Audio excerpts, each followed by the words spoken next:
Bem-vindos, seguidores do canal Caiafa Master, pontualmente às 19 horas desta terça-feira, dia 1º de setembro de 2020. Estamos iniciando a Semana da Independência do Brasil. Lembrem-se, pandemia ainda não acabou, mantenha o distanciamento social, use sua máscara, consuma fartas e copiosas quantidades de álcool gel. Não tenha vergonha de se sujar todo de álcool gel, mantenha suas mãos limpas. É importante isso, galera. Pessoal, boa noite. Estamos começando mais uma live aqui no canal Caiafa Master. Inclusive, a gente procura abusar de doses generosas de bom humor. Afinal de contas, rir ainda é o melhor remédio. E vamos falar de muita coisa séria hoje. Vamos contar a história de uma empresa brasileira, com tecnologia brasileira, com capacidades brasileiras, que chega no mercado e causa um grande alvoroço, apresentando um produto que chega num momento muito necessário, aonde Marinha, Exército e Força Aérea do Brasil necessitam consolidar alguns programas estratégicos. E dentre esses programas estratégicos, alguns deles, muito especificamente, têm uma forte demanda por esse tipo de tecnologia, né? Então, a oportunidade junto com a capacidade mais a qualidade se casaram para nos brindar com a chegada ao mercado de uma empresa conhecida, nomeada como Stella Tecnologia. E a Stella Tecnologia chega no mercado apresentando um veículo aéreo não tripulado, um UAV, pela sua sigla em inglês, com um nome bastante peculiar, e apresentando uma equipe de talentosos brasileiros, uma equipe bastante heterogênea.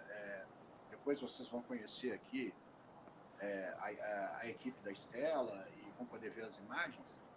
E se vocês repararem na fotografia da aeronave, desse veículo aéreo não tripulado, junto com a equipe, todos muito confiantes e sorridentes, logo após a realização do primeiro voo desse veículo aéreo não tripulado, você percebe que há um mix muito interessante entre juventude e vibração e experiência e cabelos brancos, denotando que a equipe da Stella Tecnologia ela tem o melhor de dois mundos, né?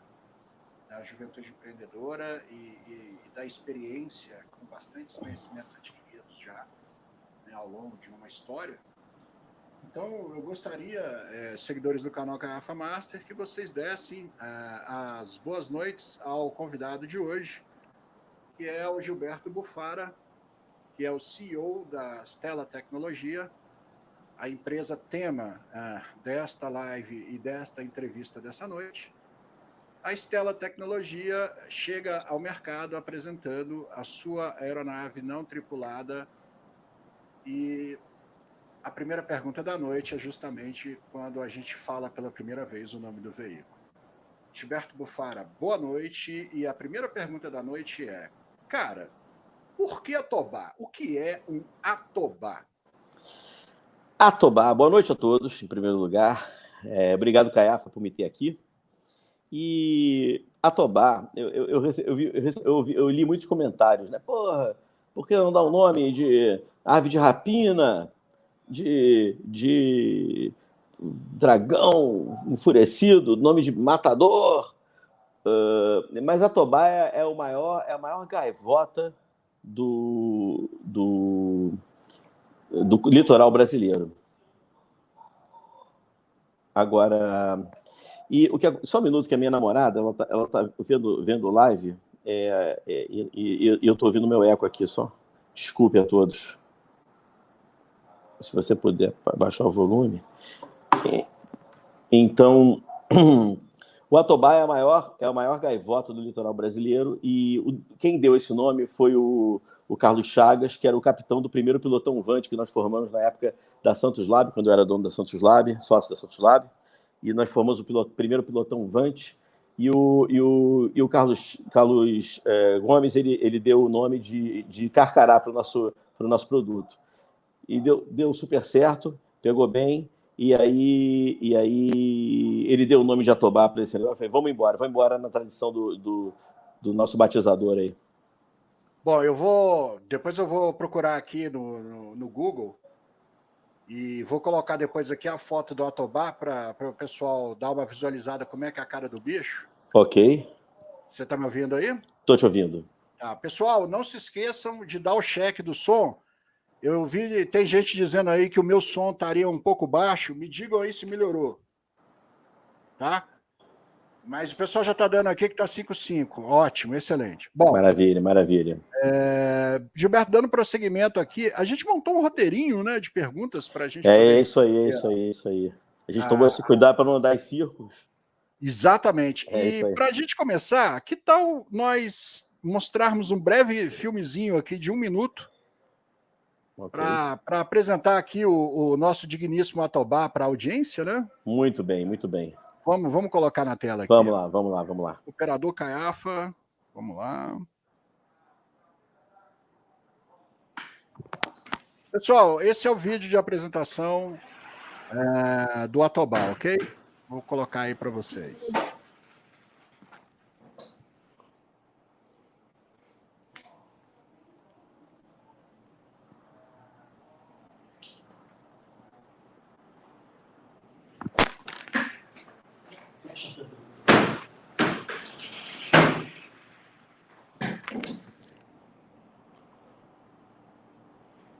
Caiafa, tá me ouvindo?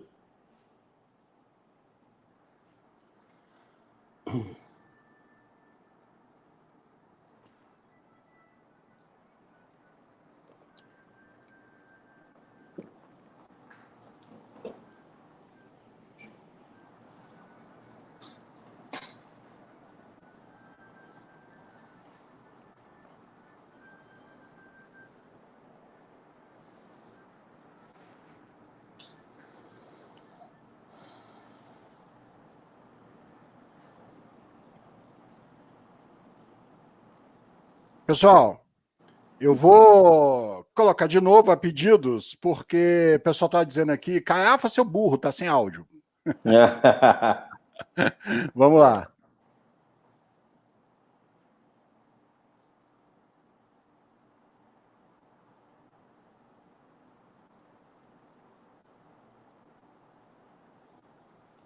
E Caiafa continua sem áudio.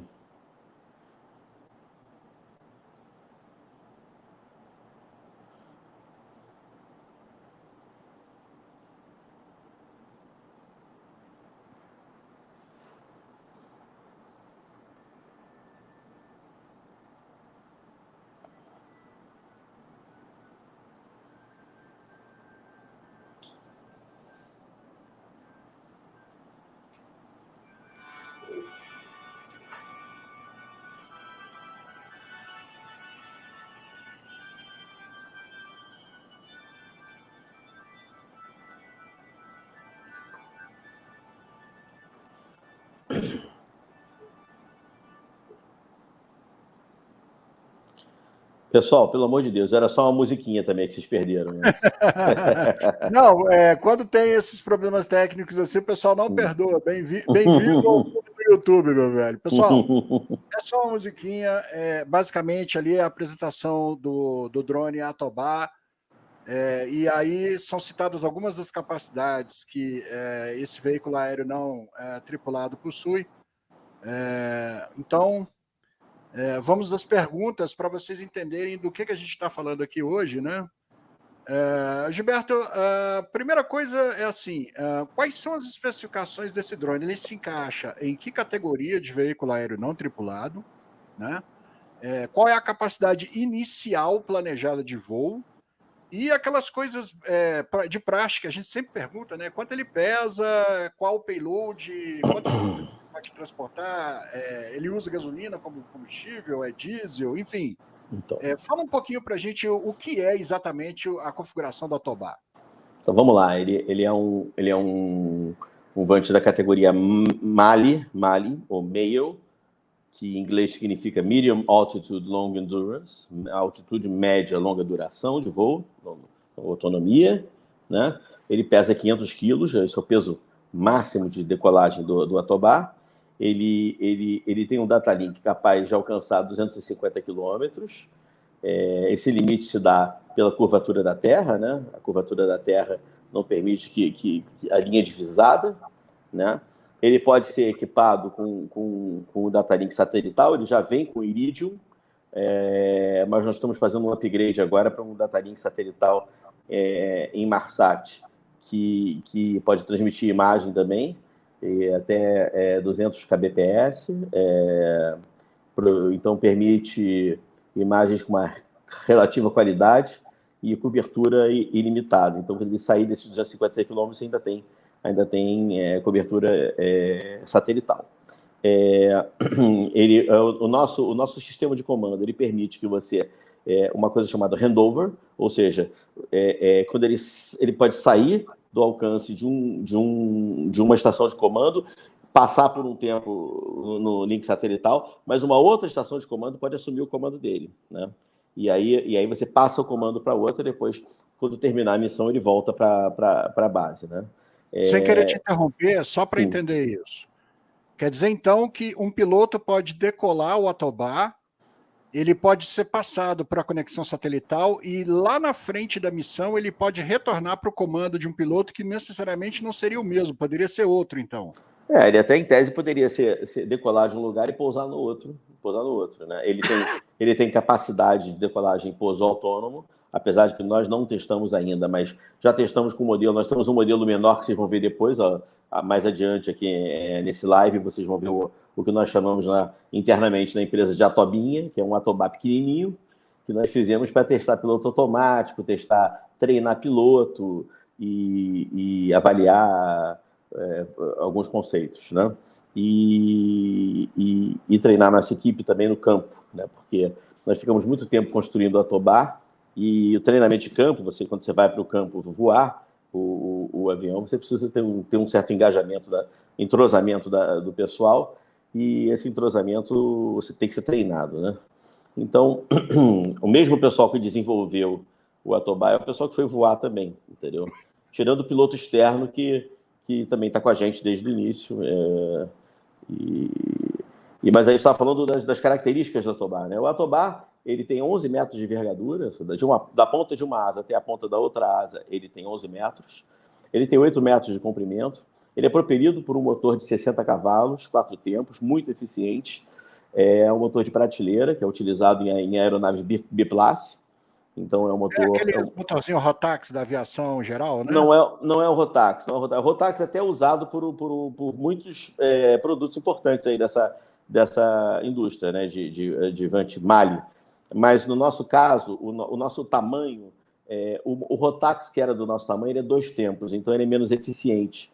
Então nós procuramos um motor de 4 tempos que poderia ter uma eficiência maior, permitindo uma autonomia maior, né? Então é um motor de 2 cilindros opostos de 4 tempos e produz 60 cavalos. Um motorzinho muito, muito bom, estamos muito satisfeitos com ele.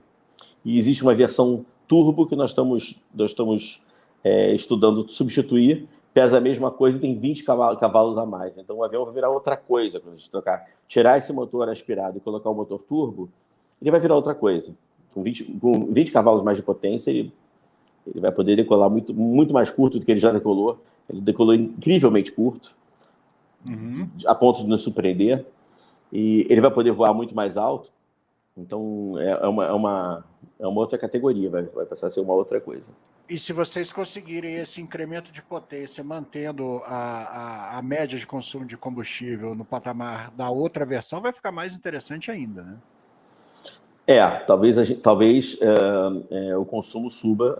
Eu também não posso agora falar, mas melhora tudo, né? Melhora a altitude, melhora a distância de decolagem, pode aumentar a carga paga também, né? Então, isso é importante. Então o equipamento fica bem mais velocidade também, né? Que o aparelho é bem limpo, ele é um projeto bem limpo. um avião não tripulado não precisa acomodar uma pessoa, né? Então ele não tem aquela saliência para você poder botar um cara sentado que possa olhar para frente, né? Uhum. Porque se a pessoa pudesse andar deitado, seria mais aerodinâmico, mas ninguém pode pilotar um avião deitado. Ou seja, o avião é limpo aerodinamicamente e trocando o motor, isso traduz bastante em potência, em velocidade, em decolagem mais curta, capacidade de carga paga. Melhora Gilberto, eu bastante. vou até aproveitar aqui. Eu estava aguardando que eu sabia que essa pergunta ia aparecer. Então eu vou pedir a fala aqui rapidamente, até para já responder essa e todas as outras iguais a essas, Claro, que claro. provavelmente devem acontecer. Pessoal, é o seguinte: muita gente perguntando que míssil que pode colocar debaixo da asa do Atobá, se pode colocar bomba no Atobá, se pode colocar míssil no Atobá, se pode colocar canhão no Atobá, se ele pode ser um drone suicida, se ele pode atacar, enfim. Eu gostaria de contar um pequeno fato histórico de uma maneira bastante breve para os senhores, para ver se eu consigo colocar na cachola de vocês algumas informações, alguns dados. Tá? Em 1982, a Força Aérea de Israel conseguiu uma das mais acachapantes vitórias em combate aéreo da história do combate aéreo, em toda a história do avião enquanto usado como arma. Naquele ano de 1982, durante a Operação Paz para a Galileia, a Força Aérea de Israel conseguiu um score de mais de 80 vitórias contra a Força Aérea Síria, sem sofrer praticamente nenhuma perda do seu lado, e os israelenses ainda conseguiram esmagar e destruir completamente 6 brigadas de defesa antiaérea com mísseis superfície e ar fornecidas pelos soviéticos. Um desempenho, sobre todos os aspectos, espetacular. E esse desempenho, senhores, ele só foi possível não porque os pilotos de caça da Força Aérea de Israel são os melhores do mundo. Isso todo mundo já sabe, isso é amplamente conhecido, ninguém discute a capacidade combativa dos pilotos da Força Aérea de Israel. Essa vitória esmagadora se deu porque no campo de batalha, naquele dia, quando começou os combates da Operação Paz para a Galileia, os israelenses tinham dezenas de veículos aéreos não tripulados, os chamados UAV, aviões muito semelhantes ao Atobá, voando e coletando centenas de dados e informações cruciais em diversos pontos ao longo do campo de batalha e transmitindo essas informações, gerando inteligência de altíssima qualidade que era recebida pelos centros de comando e controle e distribuição de dados montados pelos israelenses à retaguarda no solo e também em um Boeing 707 posto de comando e controle voador que estava orbitando no mar Mediterrâneo e controlando as aeronaves israelenses para elas entrarem e saírem do espaço aéreo do Líbano para enfrentar os caças sírios. Todo este balé, toda esta orquestra, todo este resultado acachapante que destruiu a Força Aérea Síria em questão de horas, se deve única e exclusivamente ao fato de os israelenses terem empregado drones, veículos aéreos não tripulados, da maneira correta para gerar inteligência, e não tinha um míssil, uma bomba, um canhão, um revólver, um traque pendurado debaixo da asa desses drones. O que esses drones tinham eram sensores. Não se enganem aqui, senhoras e senhores. Drones são mortais, eficazes e são usados como instrumento de política e geopolítica internacional por superpotências, não porque carregam armas debaixo das suas asas, mas porque eles têm sensores que podem tudo ver, tudo controlar e tudo sensoriar e manter serviços de inteligência, serviços secretos e os serviços das forças dos respectivos países que possuem esses sistemas com a vantagem da informação. É isso que o drone faz, ele gera informação. Essa coisa de querer colocar o carro na frente dos bois, como se fala aqui em Minas Gerais, né? Aqui em Minas Gerais a gente tem uns ditados ótimos. Essa coisa de querer colocar o carro na frente dos bois, já querer saber que míssil que ele vai carregar, calma. Primeiro a gente tem que saber qual é o payload que ele vai poder transportar. Quais são os sensores que ele vai poder transportar. Que tipo de reconhecimento que esse avião vai poder fazer. Qual é o sistema de navegação que ele possui, a qual distância que ele pode ir, que tipo de missão que ele pode executar. Ele pode voar de dia, ele pode voar à noite, ele pode voar em qualquer condição climática. Depois que tudo isso tiver resolvido, aí a gente vai pensar na talvez próxima etapa, que seria pensar em dar tiro usando a aeronave não tripulada. Mas, por enquanto, isso não é a prioridade do projeto, eu posso dizer para vocês. Também não digo que não vai acontecer, mas não é prioridade do projeto agora, então vamos focar naquelas perguntas que realmente vão permitir explicar o que é o veículo aéreo não tripulado Atobá. Tá de volta contigo, meu velho. Vamos lá, vamos lá. É isso aí. Existe previsão. Quando você coloca, quanto mais carga paga você coloca, então existe um compromisso entre quantidade de combustível e capacidade de carga paga, né? Você pode, a gente tem essa flexibilidade no Atobá. Diminui a quantidade de combustível, ou seja, diminui a autonomia, aumenta a capacidade de carga paga e você pode embarcar mais sensores. Ou até bomba, que parece bomba uma coisa mais interesse geral, né? Mas a capacidade de você carregar, existe uma aeronave, ela tem o peso máximo de decolagem, tem uma capacidade de combustível e aí ela entra nesse negócio. Quando a gente fala ponto duro, significa capacidade estrutural da asa de suportar peso para colocar ou sensores ou mísseis, né? Existem mísseis pequenos. A Thales fabrica um míssil de 7 quilos, salvo engano, mas realmente, como o Caiafa falou, se você não tiver inteligência, se você não tiver aquisição de inteligência de qualidade, você não tem nem para onde apontar os seus canhões, né? Você não sabe nem o que fazer, se você não souber o que está acontecendo, né? Então, a aquisição de inteligência, e um país que está em estado de paz como é o nosso, que não tem conflito, também é muito importante a gente saber o que está acontecendo no nosso território, né? E o tamanho do nosso território, ele dita o tamanho dos produtos, dos aviões não tripulados que vão monitorar ele, né? Então, você tem um território imenso, país continental como o Brasil, e é fundamental você ter equipamentos que possam percorrer essas distâncias e fazer monitoramentos efetivos que permitam a gente saber o que está acontecendo no nosso território. Se tem contaminação de refino de coca nos rios da Amazônia, se está tendo queimadas, se está tendo desmatamento, se está tendo pesca ilegal na nossa costa, se está tendo derramamento vazamento de óleo por parte das empresas petrolíferas.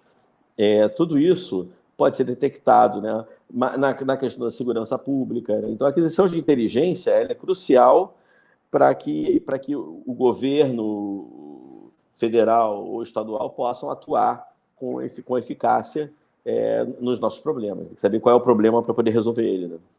Gilberto, uma curiosidade que eu tenho, que eu acho que os seguidores também têm, seu sistema de guiamento, seu sistema de visada, o sinal, né, pro Atobá, ele ainda é com aquele alinhamento de antenas, né? Você já trabalha com a previsão de fazer a operação da aeronave no modo satelital? Você até disse que está olhando um outro fornecedor, já teria um primeiro e está olhando o segundo. Isso. Explica para o pessoal qual que é a diferença entre você operar com as antenas que tem que estar apontadas ou alinhadas, né, que você teria aí esses 250 quilômetros, e por que na questão do satélite esse alcance se expande exponencialmente? Porque o que acontece é o seguinte, vamos dizer, essa tampinha aqui é a Terra. Se eu estou desse lado e o avião está desse lado, numa situação extrema, fácil de explicar, você perde a linha de visada, ou seja, a radiofrequência não faz a curva, pelo menos a frequência que a gente utiliza. Então, tem que haver linha divisada, que tem a ver com a altitude do avião e a posição, e a altitude da outra antena e a posição dela. O máximo que a gente consegue de linha divisada com líquido de radiofrequência é 250 quilômetros. Para aumentar essa cobertura, você tem aqui a superfície da Terra, você tem um satélite, você tem um ponto aqui, ele manda para o satélite cobre uma porção maior do globo terrestre, que permite que a gente tenha uma cobertura maior, tipo assim, a região amazônica inteira, por exemplo, né? Realmente, 250 quilômetros para efeitos de floresta amazônica não é um alcance expressivo. Se você falar em termos de segurança pública, é um tremendo alcance. Você está no Rio de Janeiro, você estaria um máximo de meia hora de qualquer evento no estado do Rio de Janeiro. Então seria possível você acontecer uma coisa, você pode mandar o drone para lá praticamente instantaneamente para adquirir inteligência acerca do que está acontecendo, né? Agora, sim. Não, prossiga. Então, o link satelital, para a gente instalar o link satelital, a gente paga 2 preços: peso e aerodinâmica. Existem links que dão uma resolução maior, e por isso vão ter uma antena maior, vão estar apontando, e vão ter uma taxa de transferência igual que você tem em casa quando você se conecta, quando a sua internet se conecta com o provedor, e você vai aquele reloginho de testar e você vê a velocidade da sua conexão. Link satelital também. Tem links que têm uma velocidade maior, links que têm uma velocidade menor. Para você ter uma velocidade maior, tem que ter uma antena maior, a antena tem que estar apontando para o satélite. Existem links que podem dar uma imagem satisfatória e não precisam nem ter uma antena apontando para o satélite. E pagam uma penalidade pequena, de 2 quilos, né? E ainda é possível ter imageamento, né? A nossa filosofia é prover um equipamento que possa ser usado, né? Pode não ser o link o maior. Então, assim, se a gente colocar um link satelital com uma antena apontando para o satélite, um link maior, a gente vai ter que fazer uma solução, dar uma solução aerodinâmica, construir um radomo na aeronave para isso, e prover e pagar a penalidade de peso também desse link satelital. O link menor, peso e arrasto, né? O radomo, quando você aumenta a superfície do avião, você aumenta o arrasto, né? Então, tudo tem a ver com o que o cliente precisa, o que o usuário precisa, que tipo de inteligência, que nível de resolução ele precisa ter, e aí você determina o tipo de link que você vai utilizar. Eu vou colocar uma imagem aqui do walk-around que foi feito no Atobá, no hangar. Aliás, as instalações da empresa estão muito bacanas, né? Muito obrigado. E vamos colocar aqui, à medida que ele for passando, aí você vai mostrando, explicando para o pessoal o que está aparecendo na imagem, ok? Ok. Primeiro mostrar que a aeronave está sem nenhuma letra, né?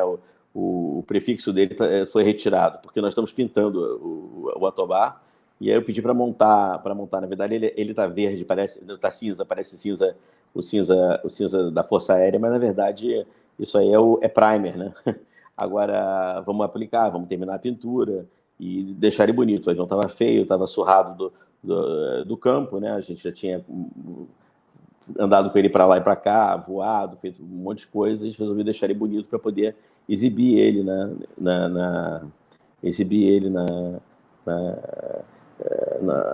mostra BID, que é em novembro, e mostrar para as pessoas, filmar e tudo mais. Deixa eu só complementar essa informação. O evento que o Gilberto está citando, gente, é o BID Brasil 2020, que acontece em Brasília no mês de novembro, no Centro de Convenções Ulisses Guimarães. É o evento oficial da Base Industrial de Defesa e Segurança Brasileira, um evento promovido pela ABIND, com apoio da Apex, do CIND e de diversos outros organismos da área de defesa. E o Atobá vai estar presente como uma das grandes atrações aí dessa edição da BID Brasil. Isso aí. Quem quiser ter a oportunidade de ver o Atobá pessoalmente, estamos esperando vocês lá. Eu vou estar lá pessoalmente para te explicar tudo sobre o produto. Mas, basicamente, você quer que eu explique alguma coisa do avião, alguma coisa que a gente viu, ou de repente dar um play de novo aí?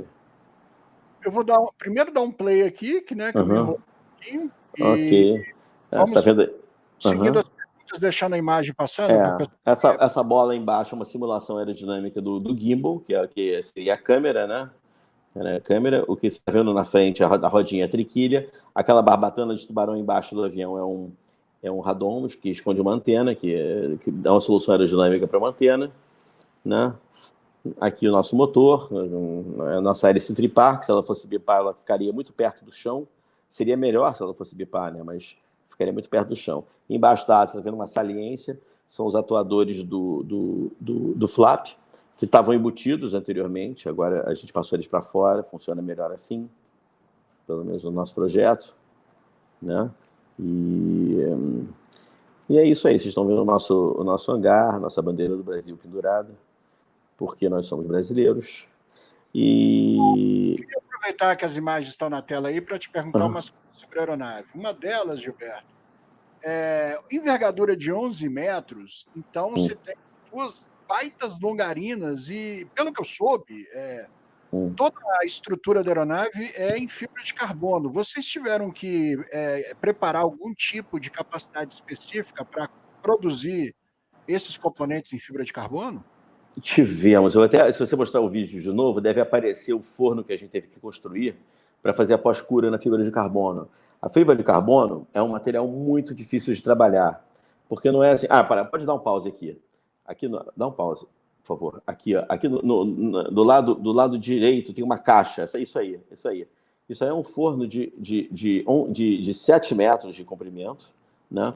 E essa estrutura que tem em cima do forno é um guindaste.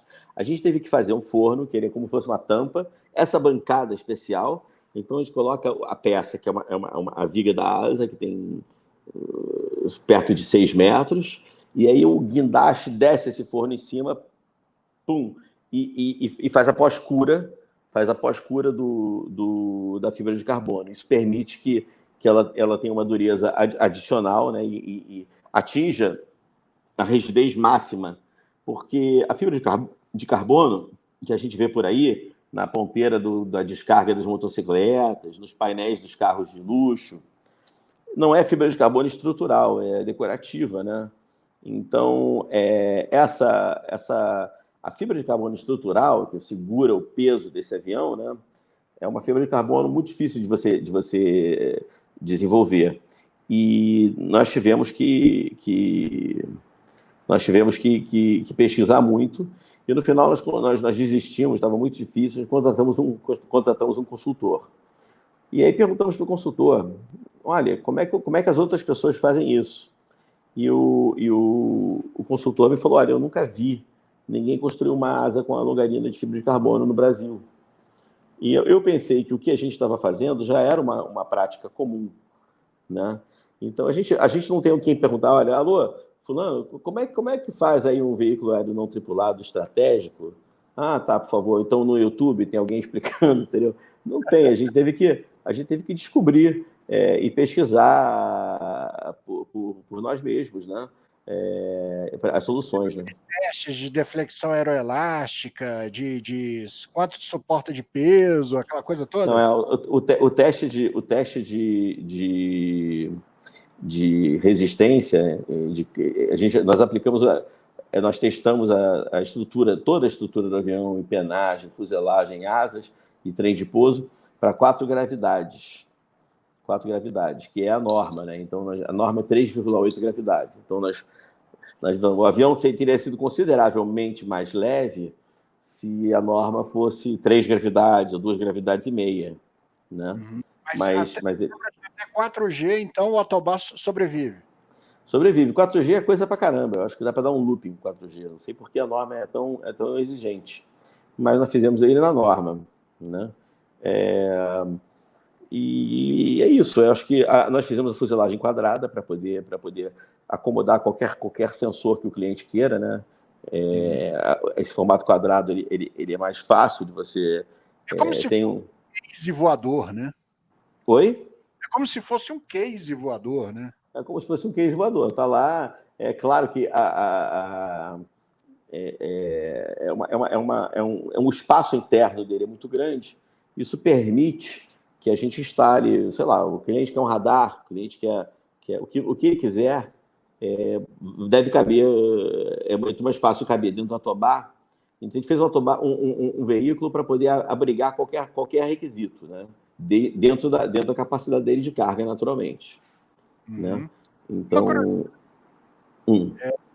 em outros aviões ou em outros veículos aéreos não tripulados parecidos ou similares, isso me desperta curiosidade, porque em alguns você vê o trem de pouso na frente e o gimbal da torreta eletroóptica atrás.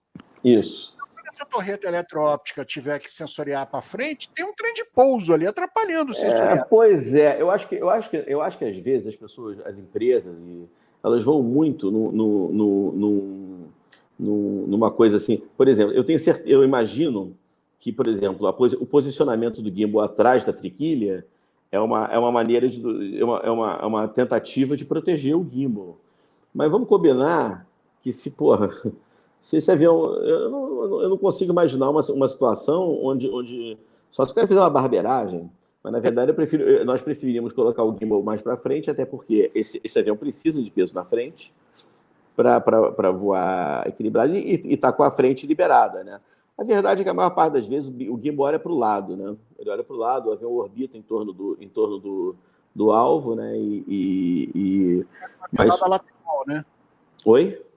A visada dele é lateral, né? A visada é lateral, mas ele pode olhar para frente também. E se quiser olhar para frente, em geral ele vai estar sempre olhando também para baixo. Às vezes vai pegar, não vai pegar tanto a triquilha, mas nós preferimos colocar na frente e deixar a visão dele desimpedida. O mínimo de impedimento na visão do gimbal. Isso aí nós achamos que foi melhor para usabilidade do produto, né? Para dar uma ideia para o pessoal aqui, vamos tentar não citar marcas específicas, se não for o caso, Sim. mas vamos falar das capacidades, tá? O que seria hoje uma configuração standard, vamos dizer assim, que o Atobá poderia entregar para o cliente que adquiria ele agora nesse início da chegada dele no mercado? O payload que ele oferece hoje, e considerando equipamentos fortes que estão disponíveis no mercado e podem ser facilmente integrados ao avião, seria mais ou menos um pacote de sensores que o Atobá poderia fazer a sua estreia operacional hoje, por exemplo? Nós cotamos, nós fizemos um estudo para levantar um preço de oferta do sistema, né? E nós utilizamos o preço o nosso sistema com a câmera, o gimbal, né? Eu vou usar palavras assim, tipo câmera e avião, né? Para não ficar falando coisa da jargão da indústria e ficar mais pedante, mas a câmera e o sistema que estabiliza a câmera, nós chamamos de gimbal. Nós usamos o preço de um gimbal de uma empresa muito reputada lá em Israel, que fornece para atores importantes dessa indústria, né?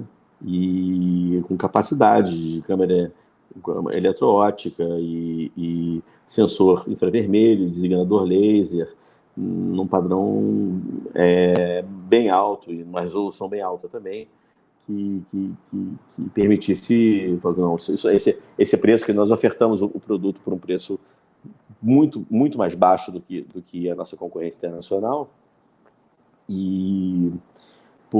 Mas aí nós imaginamos que o argumento seria, olha, não, mas vocês estão usando um sensor inferior, porque o sensor é tudo. Na verdade, o motivo dessa aeronave existir é para carregar esse sensor, né? Então não faz sentido você ter uma aeronave carregando um sensor vagabundo, ou inoperante, ou inapropriado para a missão, né? Então, nós cotamos justamente com o mesmo sensor que é utilizado por um ator importante aí no mercado, entendeu? Então, não tem como... para comparar laranjas com laranjas, não laranja com sabe-se lá o quê. Perfeito. Então, hoje, o Atobá ele pode estrear no mercado com um pacote de sensores que, no mínimo, vai estar muito bem representado por outros pacotes de sensores que já existem no mercado operando em aviões competidores, né? Isso. E uma coisa que eu acho interessante, e isso talvez responda a muitas perguntas que eu estou vendo aqui, Hum, o Atobá ele consegue chegar no mercado com um tempo de desenvolvimento bastante interessante, mediante as enormes dificuldades que vocês tiveram que enfrentar, uhum, e ele oferece um preço de aquisição e um preço de ciclo de vida útil do produto que me parece muito interessante. E aí, a minha curiosidade é, o Atobá, pelo que eu vi até agora, ele veste muito bem a camisa da FAB, veste muito bem a camisa do Exército e veste muito bem a camisa da Marinha. uhum. Mas dependendo da situação, o Atobá também pode vestir camisa de polícias militares, pode vestir a camisa de bombeiros, pode Pode, vestir a muito bem. CAMA ou de outros órgãos do governo, enfim. A aeronave ela tem múltiplas capacidades, ela pode gerar inteligência em diversas aplicabilidades, não necessariamente só militares, né? Isso. A verdade é que o olho do céu ele serve para a Polícia Federal, para a segurança pública dos estados, serve para Exército, Marinha e Aeronáutica, patrulhar os oceanos, patrulha pluvial, monitoramento das nossas fronteiras terrestres, CIVAM, CISGAI, CISFRON, tudo isso pode utilizar a nossa tecnologia, né? E justamente o que a gente pensou em requisito primário foi desenvolver um produto tivesse um ciclo de vida barato, que tivesse uma maneira de sustentar uma operação barata. A gente não pensou em link satelital de primeira, porque o link satelital ele tem um custo recorrente. A gente queria que o cliente adquirisse e utilizasse, abrisse a caixa lá e o negócio estava usando. Claro, tem que fazer treinamento, tem que fazer tudo isso. Por falar Mas, em treinamento, Gilberto, sem querer te interromper e já te interrompendo, sim, na questão de como voar o Atobá e como operar o Atobá, vocês pensaram também em toda a interface de treinamento do homem que vai operar o hardware? Eu vou colocar o vídeo aqui que eu acho que ilustra bem o que bota você lá, agora. bota lá. Nós desenvolvemos um simulador de voo que serve para várias coisas. Ele serve para você ensaiar uma missão. Ele serve para treinar o operador. Ele serve para treinar o piloto externo. Ele serve para simular uma operação em um determinado local, porque a gente usa cenários reais, né? E ele serviu para a gente, ao longo do desenvolvimento da plataforma, ele serviu para nós desenvolvermos a solução aerodinâmica, o pacote aerodinâmico que se tornou o veículo aéreo não tripulado Atobá, porque essa simulação ela leva em consideração as leis da aerodinâmica, né? E esse é um simulador utilizado por muitos projetistas no mundo inteiro. Você pode citar o software? Claro, é o X-Plane. X-Plane não custa caro. Você pode comprar o X-Plane na internet, baixar ele online, né? No caso, nós desenvolvemos um modelo do Atobá e desenvolvemos uma série de outros pacotes para transformar o X-Plane num simulador que atendesse às nossas necessidades, inclusive hardware in the loop. A gente testava o piloto automático do Atobá, naquela caixa amarela que está ali no canto. Então, aquilo ali é o piloto automático. Dentro daquela caixa está o piloto automático. E esse piloto automático está injetando os comandos no simulador, né? Então o piloto automático está pilotando. O Vitor, que está aí operando o simulador, ele vira o avião para cá, vira o avião para lá, muda a câmera, né? Mas na verdade ele tá só mexendo na câmera. Quem está voando o avião nesse momento é o piloto automático. Isso me lembra até em outra live que eu fiz, que a gente estava lá, de repente o avião veio para pouso, eu falei, pô, esse cara vai me fazer um vexame aqui, que vai bater esse avião aqui na frente de todo mundo, e pousou direitinho, né? Ele decola automático, ele pousa automático, ele voa automático, ele executa missão, ele faz todo tipo de... toda a funcionalidade que é necessária para uma operação, né? Interessante. E além de vocês terem pensado no pacote de treinamento, a gente sabe que vocês tiveram uma preocupação muito grande também durante o desenvolvimento do avião real, do veículo aéreo não tripulado Atobá. Lógico, vocês trataram de mitigar os riscos de todas as formas, porque os custos envolvidos também não devem né, ser bastante pesados. Então, vocês, para mitigar aí o risco, vocês desenvolveram, pelo que parece, eu vou colocar aqui no jeito para a gente assistir, vocês desenvolveram o que seria uma versão reduzida Foi. do Atobá. Estou colocando ele aqui. Deixa eu só... Foi. É o Atobinha. Existiam 2 Atobinhas, né? Excelente, né? Houveram 2 Atobinhas diferentes. O primeiro Atobinha, ele era igual à primeira versão do Atobá, que não existe mais. A asa era totalmente diferente. Depois a gente fez a segunda versão do Atobinha, que é igual à segunda versão do Atobá, que é essa que vocês estão vendo aí, que vocês viram no negócio, no filme, né? Que abriu a nossa live, né? E ele tem a mesma aerodinâmica, o mesmo centro de gravidade, as mesmas características de voo da aeronave maior. Na verdade, não exatamente, porque a aeronave menor ela se comporta diferente, né? O número de Reynolds, eu não sou engenheiro, mas uma explicação o tamanho da aeronave em relação à densidade do ar é diferente de um e outro, né? Então o voo é um pouco diferente. Agora serviu para a gente fazer vários ensaios com vários pilotos automáticos diferentes, né? E várias missões. A duração de voo desse Atobinha é uma coisa incrível. Esse Atobinha, por si só, é um produto. A gente não desenvolveu ele para ser um produto, mas, olha, ele tem uma duração de voo incrível. Ele serviu para treinar o nosso piloto, treinar a nossa equipe, estudar várias versões de piloto automático, né? Naturalmente, a gente gosta de estudar isso, mas a gente já estava decidido por um piloto automático pela norma da Comissão Radiotécnica da Aeronáutica, que é um troço padrão militar, que certificável, não sei o que mais.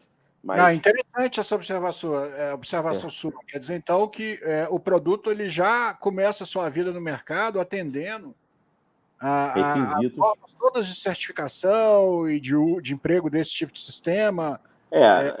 Nós maximizamos. Desculpa? Tá bem afinadinho o projeto, né? Não tá. A gente tentou desenvolver um produto que tivesse atendendo o máximo no máximo no maior alcance que nós podíamos atender as normas, as STANAGs da OTAN, as normas da Comissão Radiotécnica, no que diz respeito à estabilidade de software, no que diz respeito à robustez do hardware, né? No que diz respeito às questões estruturais. Tem coisas que uma empresa do tamanho da nossa não tem condição de fazer, mas tudo que nós tivemos condição de fazer foi feito. Foi feito, né? E já foi muito... as certificações necessárias para que vocês possam se colocar à disposição no mercado, né? Exatamente. Nós entendemos que a certificação é mandatória e nós estamos prontos para sermos certificados quando isso for necessário. Tá.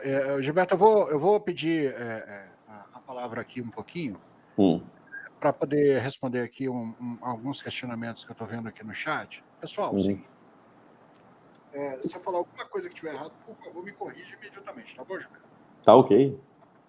Pessoal, eu vou tentar explicar uma coisa. Assim, eu estou vendo muita pergunta, qual o sensor que pode colocar no Atobá, se ele pode fazer tal missão, se ele pode voar de dia, se ele pode voar à noite, se ele pode voar em qualquer tempo. Ok, eu vou tentar explicar isso para vocês, porque eu acho complicado o Gilberto falar sobre isso para vocês, porque essas capacidades dependem do cliente.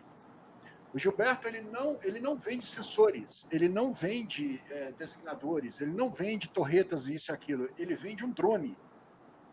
quem vai escolher o que vai ser colocado no drone é o cliente que está comprando o drone. E aí ele vai negociar com os fabricantes dos sistemas, os sistemas, e o Gilberto, enquanto fabricante, faz a integração desses sistemas no drone. Tô certo até agora, Gilberto? É isso aí, é isso aí. Pois é. Bom, então eu vou tentar explicar para vocês o seguinte. Vamos começar do básico. Evidente que se você tem um drone de média altitude e de longa permanência, de long endurance, como o Atobá, é lógico que ele tem condições de voar tanto de dia quanto à noite. Ao ser certificado para suportar até 4G, 4 vezes a gravidade terrestre, isso quer dizer o quê? Que ele, além de ter uma baita segurança de voo estrutural, ele também consegue sobreviver voando em condições adversas, como ventos fortes, chuvas e outras condições climáticas adversas. Então, pela ordem, ele pode voar de dia, ele pode voar à noite, ele pode voar em condições climáticas adversas até um determinado nível, obviamente, né? Chega uma hora que nada consegue voar, mas certamente ele é muito flexível na capacidade do que ele pode fazer com segurança, tá? E se o cliente assim o desejar, o Atobá pode sim receber um designador laser, um telêmetro laser, um medidor de distância laser. Ele pode sim ser empregado para designar alvos para que aeronaves equipadas com bombas guiadas a laser ou com outro sistema de orientação efetuem ataques. Ele pode permanecer orbitando na área do alvo durante muito tempo, iluminando alvos para as aeronaves que estão chegando e vão realizar a passagem de ataque. Antes delas atacarem, elas recebem do drone as informações que o drone sensoriou.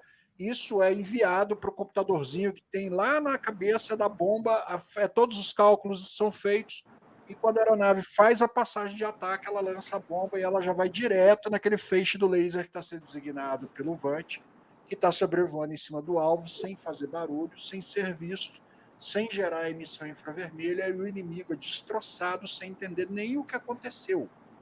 E não é porque o piloto do caça é Tom Cruise e nem porque a bomba guiada laser é a bomba trocando que tudo destrói. É porque tinha um veículo aéreo não tripulado, sem nenhuma arma debaixo da asa, mas ele usava a arma mais perigosa que um drone pode oferecer: inteligência. Estar no lugar certo, na hora certa, com o sensor adequado para aquela missão, fazendo aquilo que se espera que ele tenha que fazer: gerar informação, descobrir alvo, descobrir onde está o inimigo, o que o inimigo está fazendo e como colocar armas naquela posição. É isso que o drone faz, e o Atobá faz isso com maestria. Só depende do que o cliente quer colocar na aeronave. Exatamente. Qual o range de possibilidades do Atobá é o bolso do cliente e os requerimentos desse cliente. E eu posso dizer para vocês que o Atobá deve atender a maioria desses requisitos conhecidos de mercado, tá? Para tentar explicar isso. Vamos voltar agora aqui com o nosso convidado para dar sequência nas perguntas. Gilberto, como a gente está falando aqui, o Atobá é extremamente versátil, estratégico, né? Então ele pode ser usado em vigilância, em segurança. E hoje a gente tem esse cenário aí do combate a incêndios na Amazônia, por exemplo, né? Até para reforçar essa questão dos tipos de sensores que o drone pode transportar, e isso depende do cliente. Uma agência governamental, por exemplo, poderia adquirir o Atobá e configurar ele para fazer sensoriamento de florestas, sensoriar queimadas, guiar o combate ao fogo, ajudar os bombeiros, essas coisas. Ele poderia fazer isso? Tranquilamente, tranquilamente. Principalmente equipado com um sensor infravermelho, né? Que você detecta, ele não enxerga a luz, ele enxerga a temperatura, né? É o que o pessoal chama de FLIR, que é uma marca, mas também quer dizer Forward Looking Infrared, que é infravermelho olhando para frente, né? E basicamente o sensor correto para a missão, né? Ele pode executar, né? Como você falou muito bem anteriormente, né? O que ele não pode jogar água no incêndio ou ser usado para transportar alguma coisa. Muita gente pensou nisso, mas não é essa a missão que ele foi desenvolvido. Ele foi desenvolvido para sensoriamento, para embarcar sensores e para entregar inteligência para o operador, né? E ele foi desenvolvido de tal forma que qualquer sensor, a maior parte de sensores nessa fuselagem foi projetada para receber com facilidade qualquer tipo de sensor dentro de uma gama ampla de tamanhos e formatos e pesos, né? Podendo mover para frente ou para trás para que o avião possa voar no centro de gravidade. E tem uma baia no centro de gravidade, que é o lugar onde o avião voa, se equilibra, né? O centro de gravidade é mais ou menos em cima da asa. Para trás, ele tem que ter o mesmo peso que para frente. Se ele tiver com a cauda muito pesada, ele pode ficar incontrolável. Se ele tiver com o nariz muito pesado, vai ter que compensar muito com o profundor, e vai gerar um arrasto aerodinâmico. O avião não vai ter as 28 horas de autonomia que a gente projetou ele para ter. Então, o centro de gravidade é o local onde você pode colocar qualquer tipo de peso, porque não vai alterar esse balanço do avião, da aeronave. Entendeu?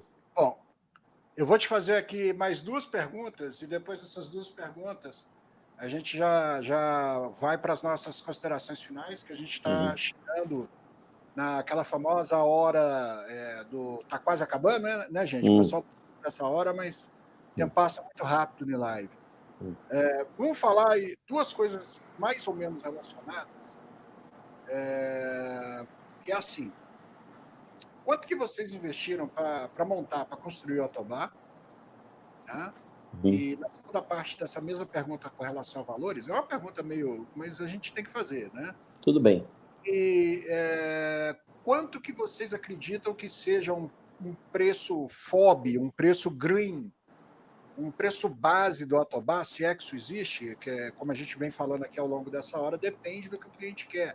Mas o sistema em si, a aeronave e os equipamentos associados para a sua operação, parece que ele tem um container que pode ser rebocado por veículo, com a estação de comando de controle, mais o posto de pilotagem e tal. Qual que é o investimento que vocês tiveram para montar o Autobahn e por quanto que vocês acreditam que ele possa ser negociado a um preço base hoje? Então, para desenvolver a plataforma aérea e o sistema que nós desenvolvemos até agora, nós gastamos 11 milhões e meio de reais. Agora para o preço de venda, no que diz respeito ao preço de venda, nós avaliamos o mercado e nós vimos as negociações que foram feitas no Brasil e chegou ao nosso conhecimento um valor transacional pago pela Força Aérea, e nós resolvemos operar isso a um terço desse preço, ofertando nosso produto a 8 milhões de dólares com o mesmo sensor que a Força Aérea está usando, levando em consideração esse mesmo sensor. Mas isso pode variar. O sensor pode ser arbitrado, escolhido pelo cliente, né? Eu só quis ter um sensor de referência para que a gente pudesse formular um preço e comparar laranjas com laranjas. No caso, é o sensor que está disponível para o Esquadrão Horus hoje, na FAB, né? É o sensor que está embarcado no Esquadrão Horus. Isso. Acho que se o pessoal... O sensor que a gente pesquisou já é um sensor mais moderno que tem ele, mas a tecnologia é assim também. Não posso me gabar disso, porque se fosse ofertado o sensor, também seria esse sensor melhor hoje, né? Mas já é um sensor de uma resolução melhor, já é um sensor mais moderno. Ou seja, então vocês chegam no mercado com um produto que tem uma performance satisfatória, similar a outros que já existem por aí, e com um apelo de preço absolutamente muito abaixo do que está sendo praticado. Nós estudamos o mercado antes de desenvolver, né? Antes da gente chegar aí, o que a gente vai desenvolver, qual é o tipo, qual é a autonomia, qual é o peso, que tipo de sensor vai ser levado. Nós tomamos o cuidado de analisar o mercado para que nós pudéssemos ofertar uma coisa que estava sendo... que era conhecida pelo mercado. Porque às vezes você gasta um dinheiro também para explicar para o mercado o que é isso aqui diferente que eu estou ofertando, né? Quando você oferta uma coisa parecida com o que o mercado está acostumado a ver, fica fácil de você explicar o que você está ofertando.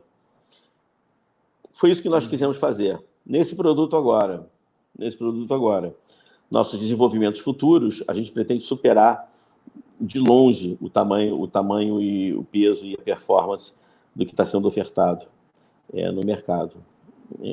Porque eu acho que a gente, nesse desenvolvimento da Tobá, nós rompemos muitas barreiras, nós aprendemos muita coisa, e o que eu gosto de dizer é que nesse desenvolvimento, o que nós desenvolvemos de mais importante não foi uma plataforma aérea, um produto, uma aeronave não tripulada, um sistema não tripulado brasileiro, que foi uma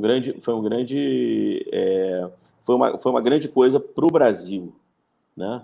Porque a independência tecnológica é uma grande coisa, mas acima de tudo, nós desenvolvemos dentro desta tecnologia a capacidade de desenvolver plataformas aéreas de grande porte para atender as necessidades do Brasil.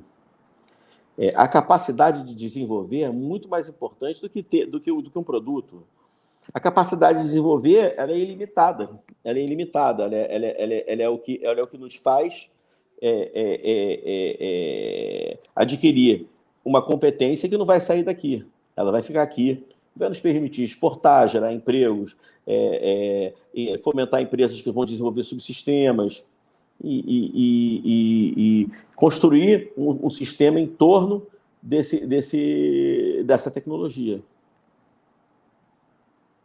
Olha, Gilberto, eu ouço as suas palavras e não só eu, mas eu creio que a audiência também, a gente fica muito orgulhoso de saber que existem pessoas, brasileiros, que inovam, que empreendem, que conseguem, mesmo com todas as dificuldades, colocar empreendimentos importantes para o país, como que vocês estão fazendo aí na Stella Tecnologia. Eu até entendo que para o dia a dia de milhares de pessoas preocupadas nos seus afazeres mais comuns, né? Talvez preocupações como defesa, inteligência, proteção ao meio ambiente, segurança pública e outras coisas, talvez passe um pouco batido pela cabeça das pessoas preocupadas que estão na sobrevivência do dia a dia, das coisas mundanas da vida. Mas eu acho que qualquer um, até um leigo que não tem o conhecimento do que é um veículo aéreo não tripulado, que não tem o conhecimento para que isso faz, para que isso serve, ao ver isso daqui, ao ouvir você falando e ver todas as explicações, eu tenho certeza que até a pessoa que nunca pensou na vida que existisse veículo aéreo não tripulado, avião sem piloto, isso, sério, tenho certeza que até essa pessoa, ela falaria assim, olha, o que esse rapaz e o que a turma dele está fazendo é de tirar o chapéu. É de tirar o chapéu. Porque gente maior, pelo menos no sentido de se dizer maior, e esse maior é aquilatado pela quantidade de exportações, por exemplo, que pode realizar, mas gente maior já teve acesso a financiamento público através do governo, por exemplo, e não entregou aquilo que teria que ser entregue de acordo com o desenvolvimento contratado. E vocês, numa empresa privada, investindo o dinheiro de vocês, de quem entrou com vocês nisso, certamente vocês devem ter um pool de investidores, enfim, não vem ao caso isso. Mas vocês, com todas essas condições de dificuldade e com tanta coisa para não ajudar, né, não ter um financiamento ou isso e aquilo, vocês conseguiram desenvolver e colocar para voar um produto que prova que competência, dedicação e saber o que está fazendo ainda são os requisitos mais importantes para que algo consiga alcançar a meta que está sendo desenhada. Por isso que eu sinto orgulho do que vocês estão fazendo. Vocês são a prova de que a inventividade do brasileiro, que a engenharia brasileira, se ela tiver dinheiro, ela vai longe, não tem limites para a capacidade do brasileiro de inovar. Vocês são prova disso. E vocês são a prova também da capacidade do brasileiro de fazer mais com menos. Acho que isso é uma tremenda lufada de ar, de oxigênio em um mercado que estava acomodado e que estava se contentando em não receber nada. E, de repente, agora nós temos a Stella Tecnologia que chega com um tudo fantástico. Comparações serão inevitáveis e elas estão sendo feitas, sim. E eu acho que, enquanto a Stella Tecnologia se explica muito bem, cabe a alguns outros atores desse mercado, já que chamam para si essa responsabilidade, como a Vorocidade, como há muito tempo não se vê, cabe a esses atores, já que querem o protagonismo, também se explicarem e a gente procurar entender por que uma empresa que tem como sócio o nosso digníssimo príncipe herdeiro lá da família real, né, traçando DNA brasileiro lá do Império, tá aí, tá acontecendo e tá fazendo, e tem gente aí que já colocou o bloco e a banda e o carnaval na rua, fez barulho e não entregou nada ainda. Então eu tenho que dar parabéns para a Stella Tecnologia, tenho que dar bravo Zulu para a sua equipe, viu, Gilberto? Seu Muito pessoal obrigado, lá, a muito turma obrigado. toda que está na foto ali, os jovens, a galera de meia idade, o pessoal do cabelo branco, todo mundo ali naquele sorriso de quem é campeão e sabe o que está fazendo, parabéns. Muito obrigado. É fantástico o trabalho que vocês estão desenvolvendo e principalmente vocês estão fazendo muita gente se mexer na cadeira. E eu sei que o produto é bom quando ele faz muita gente se mexer na cadeira. Não é por acaso que vocês estiveram no Defesa Aérea e Naval no final da semana passada. Não é por acaso que vocês estiveram com o Felipe Salles no Base Militar. Não é por acaso que vocês estão aqui hoje no canal Caiafa Master. E não é por acaso que vocês vão estar brevemente em outros veículos da grande mídia apresentando o Atobá, porque vocês são um sucesso, sim, e é inegável a qualidade do que vocês estão fazendo. Vocês estão de parabéns. Eu não sou de ficar fazendo esse tipo de discurso, é meio fanista, tem gente às vezes que me xinga, você é um fanista demais, Caiafa, mas dá gosto quando a coisa é boa demais da conta, como a gente fala aqui em Minas Gerais. E vocês estão fazendo um negócio que é bom demais da conta. Parabéns. Muito obrigado. Deixa aí as suas considerações finais para você encerrar, Gilberto. Primeiro, Caiafa, muito obrigado por esses elogios aí. É uma luta muito grande, de 5 anos para desenvolver esse produto. A gente achou que seria muito mais curto, não foi. Foi muito difícil, tivemos que aprender muita coisa. O meu sócio morreu pouco antes de ver o último voo. Ele viu por vídeo no hospital e ficou muito feliz com isso. E era um patriota, o Dom Eudes, um cara que amava esse país, amava a Marinha, serviu a Marinha e deixou a Marinha, mas continuou na Marinha, né? E as dificuldades são grandes, navegar nessas águas aí é complicado, é uma indústria difícil. Os estrangeiros querem continuar fornecendo, querem continuar vendendo, desde o Pedro Álvares Cabral, o pessoal trocava espelho por pepita de ouro, e eu acho que a gente tem que fazer nossas pepitas de ouro aqui, manter nossas pepitas de ouro aqui dentro, manter nossas divisas aqui dentro, desenvolver nossa própria tecnologia, né? E ter uma autoestima boa, saber que a gente pode fazer tudo isso, que tem muita capacidade aqui dentro, e a gente precisa botar essa capacidade para fora, precisa dar oportunidade para essa garotada aí, desenvolver produtos como o Atobá, que foi realmente, em grande parte, desenvolvido pelos meninos da FRJ e de outras faculdades que passaram lá pela gente e que fizeram coisas relevantes. Não foi tipo... o pessoal tomou para si tarefas importantes que viraram esse produto, né? E é isso, acho que a gente tem que cuidar do nosso país e cada um tem a sua forma de fazer isso.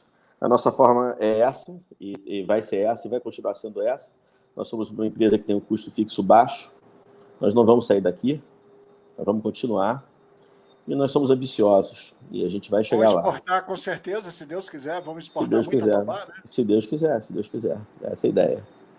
É isso aí. Hoje a capacidade produtiva de vocês te permite atender as encomendas que chegaram, vocês têm como produzir? Está tudo tranquilo nesse ponto?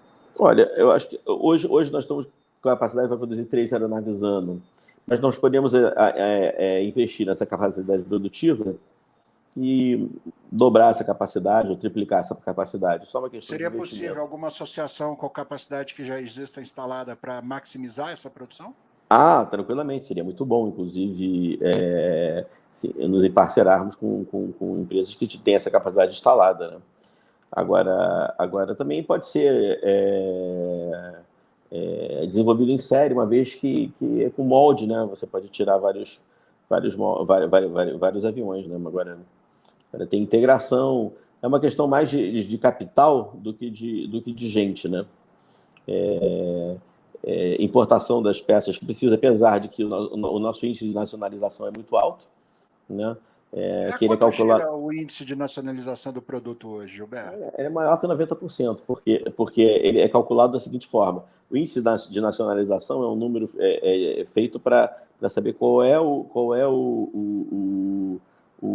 quanto de divisas está escapando do país, né? Então, quanto de material importado, quanto é que tem de investimento de material importado dividido pelo valor de venda, né? E nessa forma, estamos bem acima de 90%. E é isso, acho que o produto está redondo, nós estamos prontos para fornecer, vamos estar prontos a fornecer esse produto e a desenvolver produtos maiores e que atendam outras necessidades, né? Legal. Pessoal, vocês viram aqui em primeira mão, brevemente, depois que a Stella já tiver consolidado esse sucesso, que é o Atobá, que já é um sucesso, a gente vai ter um super Atobá, com mais payload, com mais desempenho, maior, mais capaz. Vocês estão vendo que o negócio não para por aqui. O pessoal da Stella Tecnologia não está de brincadeira. Eu, particularmente, fico muito feliz por a gente ter a oportunidade de fazer lives boas como essas, que trazem novidades, coisas muito boas aí para o nosso público. Vamos elevar o nível do debate do assunto defesa. É para isso que eu estou aqui, é para isso que a gente vem aqui com os nossos convidados e conversamos com vocês durante 1 hora, hoje 1 hora e 12 minutos, para variar, a gente estourou um pouquinho o tempo, mas o assunto merece. Agradecer a disponibilidade do nosso convidado Gilberto Cafara, dizer que deixar ele emocionado no final não foi combinado, desculpa, meu velho. É muito legal ver essas manifestações assim, e mais uma vez parabéns pelo trabalho de vocês. Muito obrigado, muito obrigado.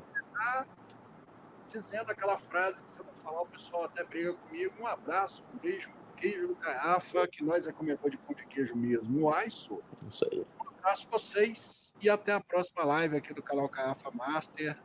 Hoje foi muito legal. Parabéns, Gilberto. Valeu. Obrigado a todos.